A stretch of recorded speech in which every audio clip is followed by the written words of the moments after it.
Recentemente eu falei aqui no canal de um livro do Roberto Bolanho, Os Detetives Selvagens, que me introduziu no universo do escritor.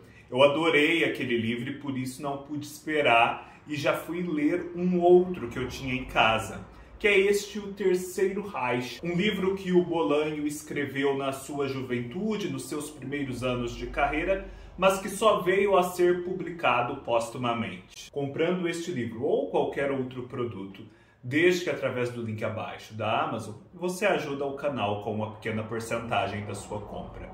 Desde já eu agradeço a todos que têm ajudado. Vamos lá! Por que esse livro também é um livro tão incrível quanto Os Detetives Selvagens, apesar de não parecer a princípio?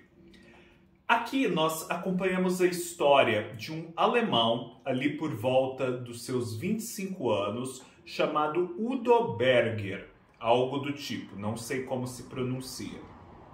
Esse Udo, ele é um burocrata, trabalha num emprego comum lá na Alemanha e ao mesmo tempo jogando jogos de tabuleiro, war games, jogos de guerra, em que no tabuleiro fazem-se simulações de guerras, de batalhas, de disputas. E ele é um aficionado por isso, ele participa de competições, ele agora escreve a respeito, ele estuda estratégias, enfim, se dedica muito a esse jogo e espera, quem sabe, no futuro, deixar sua profissão comum e se tornar apenas um especialista de wargames, um competidor. E ele tem uma nova namorada, Ingeborg, e os dois saem de férias juntos pela primeira vez para um balneário da Espanha. Uma coisa bem típica dos europeus, que é passar o verão numa praia, principalmente na Espanha.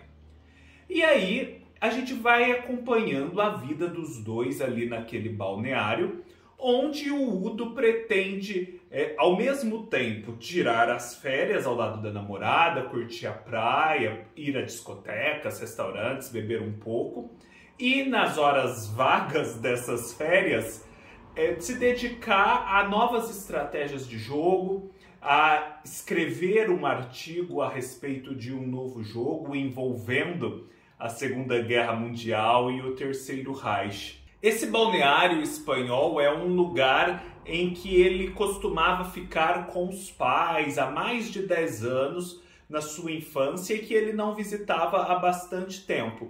E ali havia uma dona do hotel, também alemã, chamada Frau Else, que desde o começo percebemos exerce uma certa atração sobre o Udo. Além de curtir as férias e estudar essas estratégias de jogos de guerra, o Udo, por influência de um amigo que ele preza muito, chamado Konrad, decide escrever um diário. No caso é o livro que estamos lendo aqui, escrito em primeira pessoa, para se exercitar na escrita e no futuro poder escrever com mais propriedade e destreza os seus ensaios e artigos sobre jogos de guerra. É muito interessante, muito magnética a forma como o Udo vai narrando o seu cotidiano ali de veranista. E é justamente nisso que a prosa do Roberto Bolanho tem um magnetismo muito particular. Nessa capacidade de narrando o que é banal de uma forma cativante e interessante, lançando luzes para coisas e situações que nós não perceberíamos se não fosse o escritor.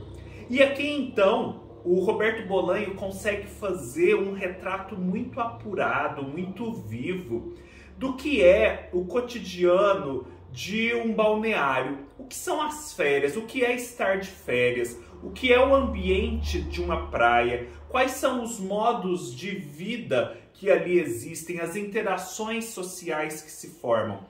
Nesse sentido, eu penso que o livro seja um pequeno estudo sociológico e empírico dos modos de ser de um veranista numa praia. A determinada altura da narrativa, o casal acaba fazendo uma amizade com um outro casal de alemães, chamado Charlie e Hannah, que tem uma série de particularidades. Esse Charlie, por exemplo, bebe pra caramba, está o tempo todo de porre fazendo coisas assim inimagináveis.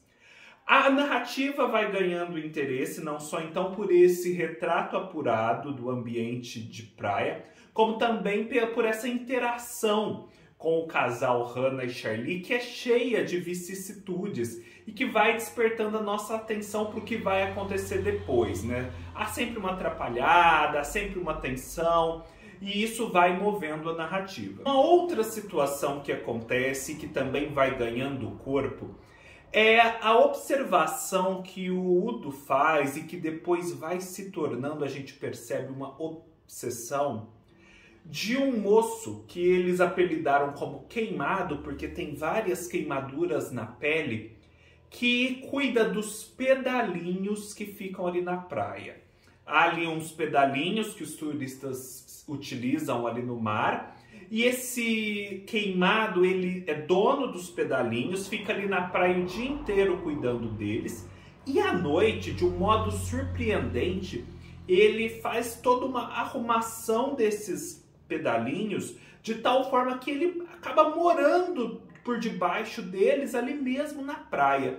E essa figura meio insólita vai atraindo a atenção do Udo e também a do leitor, que fica assim indagando como é que ele vive, quem é essa pessoa, por que ele tem essas queimaduras. As relações do casal Udo e Ingeborg com o outro casal, Charlie e Hannah, vão evoluindo, os incidentes vão se acumulando, até uma situação que envolve um possível estupro de Hannah por Charlie, e depois um acontecimento fatídico com Charlie, que vai criar toda uma série de mistérios a serem desvendados. Esse romance, portanto, é muito marcado por certa aura de romance policial, porque há sempre um elemento de investigação, um mistério a ser descoberto, apesar de ele não ter uma linha única de mistério e de descoberta e de não ser propriamente um romance policial. Lembremos que isso aqui é um diário, é o Charlie, esse escritor principiante que na verdade está se adestrando na escrita, quem nos conta o que está acontecendo. E portanto tudo o que vemos pelos olhos dele. E a determinada altura aqui do livro, nós nos damos conta, obviamente, da parcialidade dessa narrativa. Isto por quê? Porque certas coisas que eram importantes antes simplesmente deixam de ser narradas ou não são explicadas. O foco de atenção muda. Afinal, o Charlie não precisava explicar para si mesmo por que o seu foco de atenção estava mudando, porque certas coisas já não lhe interessavam. Tudo isso nele, que vivia aquilo, era orgânico. E a gente percebe que a gente ficou tão identificado com a narrativa do Udo que nós não percebemos tudo isso e que, na verdade, há uma série de indagações pendentes de resposta. A Ingeborg não propriamente se separa do Udo, mas se distancia dele de uma tal forma, e nós só percebemos isso quando, na verdade, ela volta das férias sem ele, eles não têm tantos contatos, de repente a gente vê o Udo se correspondendo com o Conrad, pedindo para o Conrad se assegurar de que a Ingeborg ainda tem algum interesse nele, e a gente aí percebe que ficou faltando narrar alguma coisa, que ficou faltando narrar como essa relação que a princípio parecia tão promissora se desgastou. A gente também percebe e de repente se estranha com isso, que o Udo se recusa a voltar de férias. Chega o começo de setembro, ele já deveria ter voltado para a Alemanha, enfim, estava marcado para ele voltar ao trabalho ali pelo dia 5, só que ele continua ali. Ele continua ali a princípio com a desculpa de que ele está esperando, né, a solução do que aconteceu com Charlie, mas na verdade isso não é bem uma desculpa suficiente. Ao mesmo tempo, cresce a sua obsessão pelo Queimado, por esse personagem, por quem ele é. Começa a se estabelecer uma relação mais próxima entre os dois. Esse Queimado começa a aprender jogos de guerra e também começa a jogar esses jogos com o Udo. Ele também se torna mais obsessivo pela Frau Else, e a gente vê que essa obsessão de menino, na verdade, era um amor platônico, que à medida das possibilidades vai se concretizando. Nesse meio tempo, e a gente nem percebeu também, ele já não consegue mais dividir bem o seu tempo entre férias e se dedicar ao estudo dos jogos de guerra. O seu cotidiano vai ficando cada vez mais disperso, cada vez mais fragmentado. O barato, então, é que a gente ficou tão identificado com o personagem que nós sequer percebemos quando ele mudou.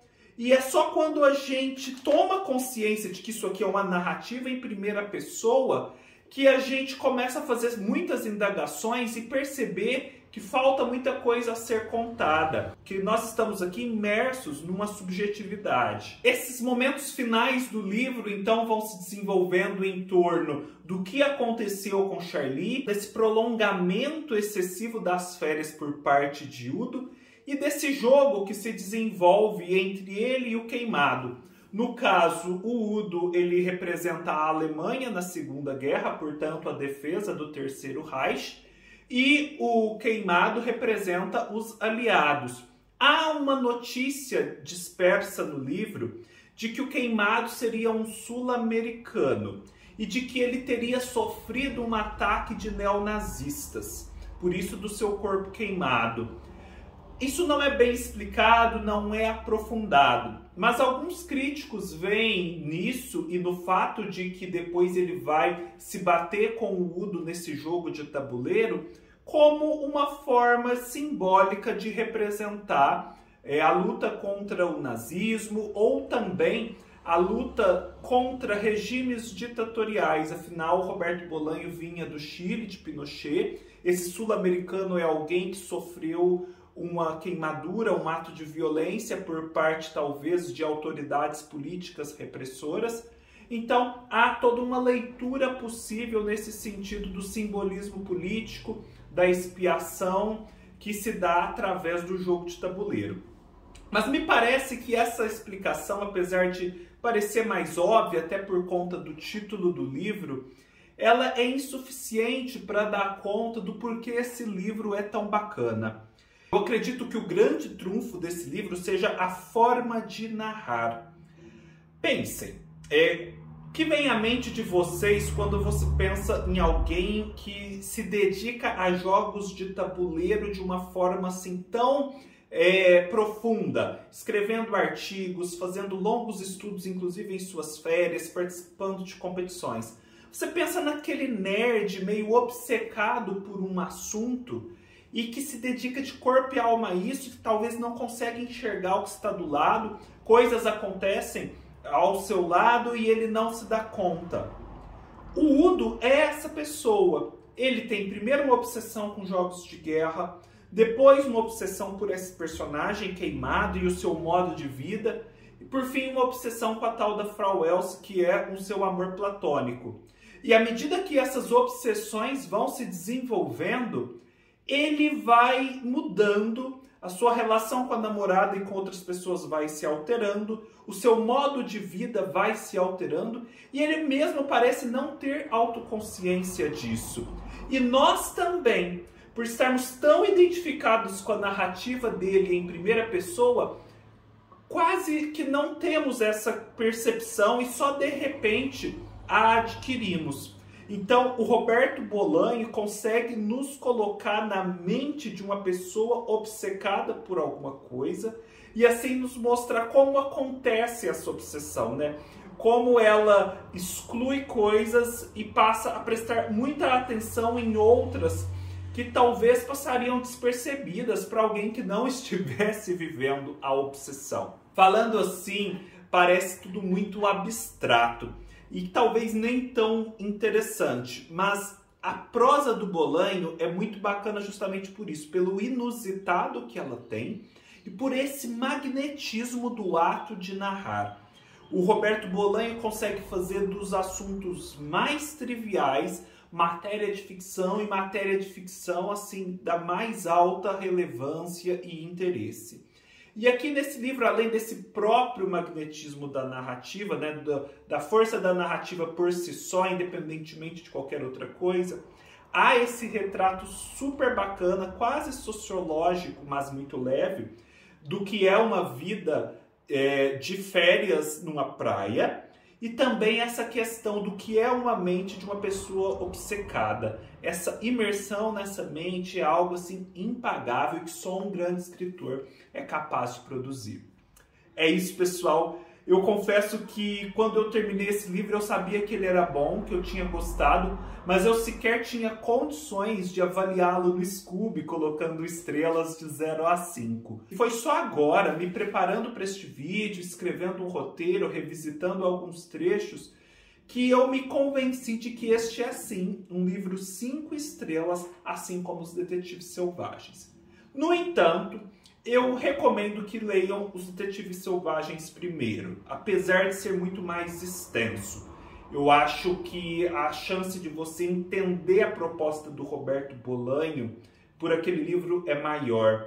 Há meio que uma necessidade no Bolanho da extensão. Essa história talvez não pudesse ser mais curta, apesar de certa banalidade do enredo. É preciso assim essa repetição, essa sucessão de dias e de sentimentos e de falas e de atavismos para que tudo aqui aconteça, para que o romance se forme e produza o seu efeito.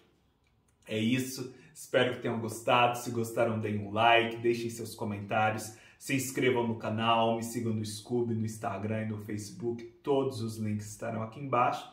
E nos vemos numa próxima oportunidade. Até mais!